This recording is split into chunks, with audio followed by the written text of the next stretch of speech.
Où des étoiles sont-elles produites?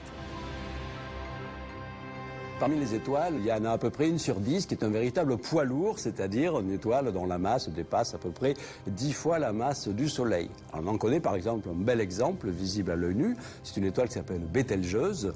Alors c'est devenu ce qu'on appelle cette fois-ci une super géante rouge. Et si on mettait Bételgeuse à la place du Soleil, elle s'étendrait jusqu'à pratiquement à l'orbite de Jupiter.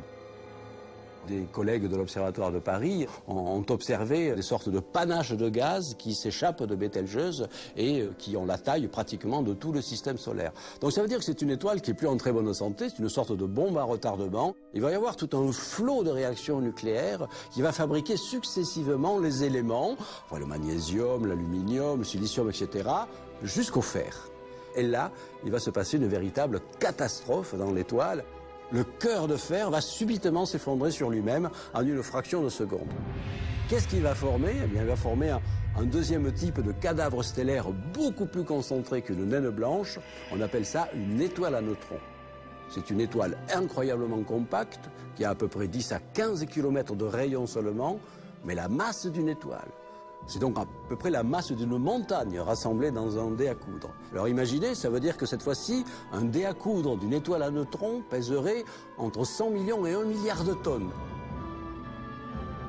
Les étoiles à neutrons sont si petites qu'il est impossible de les photographier directement.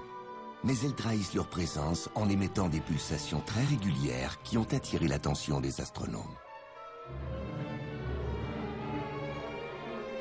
Parce qu'une étoile à neutrons tourne très rapidement sur elle-même.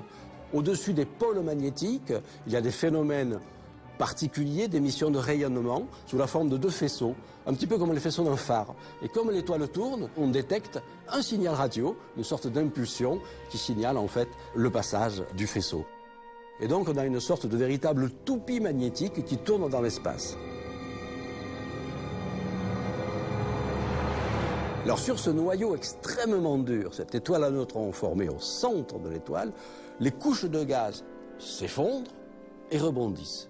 Et c'est le phénomène fondamental dans l'univers que l'on appelle une explosion de supernova.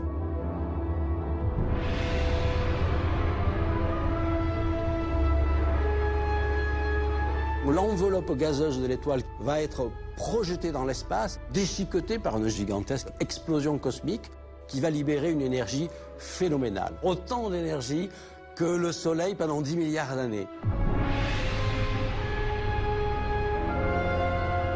Dans notre galaxie, on a un superbe exemple d'explosion de supernova. Cela s'appelle la nébuleuse du Crabe.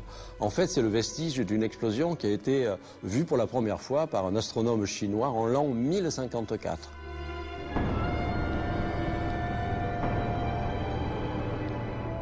Mille ans plus tard, qu'est-ce qu'on observe au télescope dans cette région-là? Eh bien, on observe une étoile absolument déchiquetée, où l'enveloppe de l'étoile, déchirée par la violence de l'explosion de la supernova, forme des filaments de gaz qui se dilatent encore dans l'espace à des vitesses de plusieurs dizaines de milliers de kilomètres par seconde. Et ce sont ces éléments qui vont aller féconder les futures générations d'étoiles.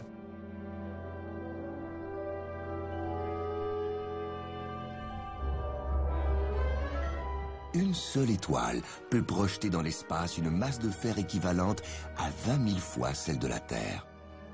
Et une partie de ce métal se retrouve à un endroit surprenant, dans notre propre corps.